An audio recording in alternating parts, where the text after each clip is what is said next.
Bonjour tout le monde.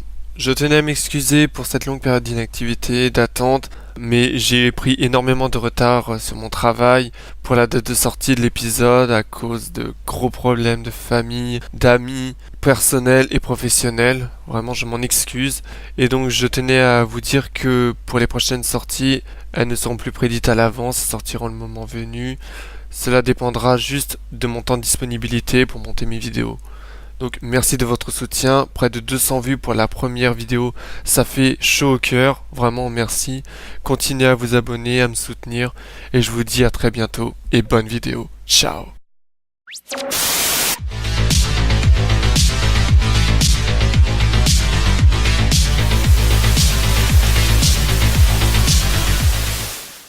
Salut les gens, déjà je vous remercie d'avoir été nombreux à visualiser le premier épisode et à avoir participé au vote du prochain héros. Parmi les 5 finalistes qui sont revenus le plus souvent, 2 se sont démarqués. D'un côté nous avons Dante de la saga Devil May Cry, et de l'autre nous avons le petit dragon Spyro. 1v1, en tant qu'arbitre, j'ai voté de manière objective, sans prendre en compte que l'un des deux était un de mes chouchous. Désolé Dante, mais ce sera pour une prochaine fois. Vous l'avez donc compris, aujourd'hui je m'attaque à Spyro. Spyro est un petit dragon apparu en 1998 grâce au développeur Insomniac Games.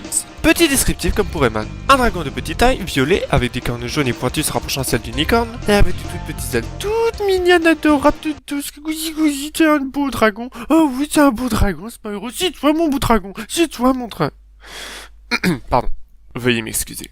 Une crête jaune allant du haut de son crâne jusqu'au bout de sa queue avec cette dernière se finissant en forme de dard, et sans oublier son air sérieux est toujours sûr de lui. Il est accompagné par une petite libellule jaune et lumineuse nommée Étincelle qui sera renommée par la suite Sparks et qui contrairement à son ami Spyro a énormément changé au fil du temps. Attends une minute, t'es sûr que tu ne racontes pas de bêtises pour Oh le coup? non. Moi j'ai la preuve qu'il a changé durant toutes ces années. Pardon? Tiens, regarde la vérité en face. Comment oses-tu te moquer de Spyro? Mais qu'est-ce que j'ai dit? Revenons-en à nos dragons. Maintenant, passons au jeu. Le tout premier Spyro est apparu en 1998 sur PlayStation 1 sous le nom de Spyro's Dragon. Un jeu de plateforme 3D dans lequel vous incarnez le petit Spyro qui se doit de libérer les dragons qui a été transformé en statue de cristal par un vilain du nom de Niastinor. Une créature mi-orc, mi-gnome avec son armée de sbires. Ah d'accord. Comme tous les méchants en fait. Oui, c'est ça. Oui, pour le coup, t'as pas tout à fait tort. Mais comment pouvons-nous libérer les dragons, me diriez-vous? Après tout, nous ne sommes qu'un simple petit dragon, comparé aux autres qui sont gigantesques. Oula, doucement les amis. N'allez pas vexer ce petit Spyro. Certes, sa taille est inférieure à celle de ses congénères, mais il n'en reste pas moins un cracheur de feu.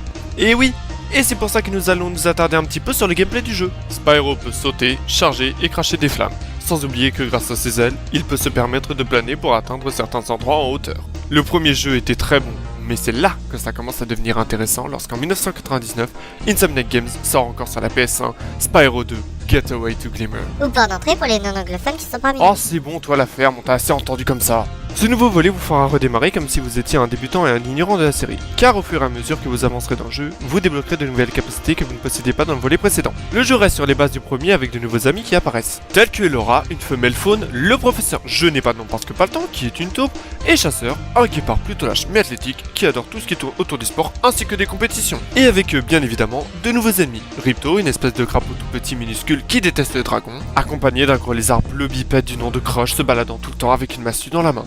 À croire qu'il avait carrément collé ce con. Et un gros dinosaure vert du nom de Gulp qui sert de monture à Ripto mais qui ne pense qu'à son estomac et à devenir danseur. Pourquoi? J'en ai aucune foutue idée. Mais comment Spyro a fait pour atterrir à Avalar? Facile, gros méchant tyrannique, j'en vouloir se rebeller, cherche à faire apparaître un dragon pour dégager le dictateur. De quelle manière? Portail appelé Super Portail, fonctionnant par l'énergie de boule magique. Et pouf, Spyro est apparu. C'est simple non? Dans ce nouvel opus, Spyro se devra de récupérer des talismans magiques dispersés dans tout Avalar, afin de pouvoir affronter les 3 antagonistes du jeu, mais aussi les boules magiques afin de débloquer les portails de chaque monde du royaume. Excellent jeu, même encore aujourd'hui je vous conseille d'aller le tester. Comment? Vous n'avez pas le jeu? Mais pas grave, utilisez un émulateur de console, personnellement j'utilise Session. Vu la popularité du dragon et de ses jeux, un troisième est édité en 2000 pour être réédité en 2001 pour la gamme Platinum, mais on s'en moque un peu de ça. L'histoire tourne autour de 152 de dragons volés par une sorcière. Elle veut peut-être se faire une omelette géante, qui sait. Elle est assistée par une apprentie du nom de Bianca dont Chasseur va tomber éperdument amoureux. Après tout, c'est une cholapine. Spyro ne sera pas seul pour effectuer cette tâche. Il sera aidé par 4 amis. Sheila, un kangourou, le sergent James Bird, un pingouin volant grâce à un jetpack et qui peut balancer des putains de missile. Bentley, un Yeti très gentil avec une massue en glace. Ils ont un problème avec les massues chez Insomniac Games. Et enfin, l'agent 9, un chimpanzé un peu timbré dans la tête qui utilise un pistolet à rayon laser et qui est un expert dans la manipulation d'explosifs. Métal, le chimpanzé. Avec ses amis, Spyro va devoir éliminer chaque boss que Bianca ou la sorcière vont lui envoyer sur le coin de la gueule. Un des meilleurs jeux Spyro, mais pas le temps de s'attarder sur ces jeux. Car il y en a beaucoup d'autres qui suivent derrière, mais ne poussez pas!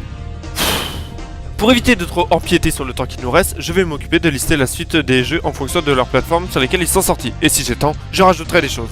Let's go! Sur Game Boy Advance, Spyro Season of Ice en 2001, Spyro 2 Season of Flame en 2002, Spyro Adventure en 2003 et Spyro Fusion sorti en 2004. Ah oui, et Spyro Hunter's Dragonfly sorti en 2002. Ouais, non. Je crois que je vais juste vous laisser la liste des autres jeux car ça devient trop anarchique à partir de maintenant au niveau des plateformes. Si la vidéo t'a plu, laisse un petit pouce bleu, ça fait toujours plaisir, un petit commentaire, partage la vidéo et n'hésite pas à t'abonner à la chaîne.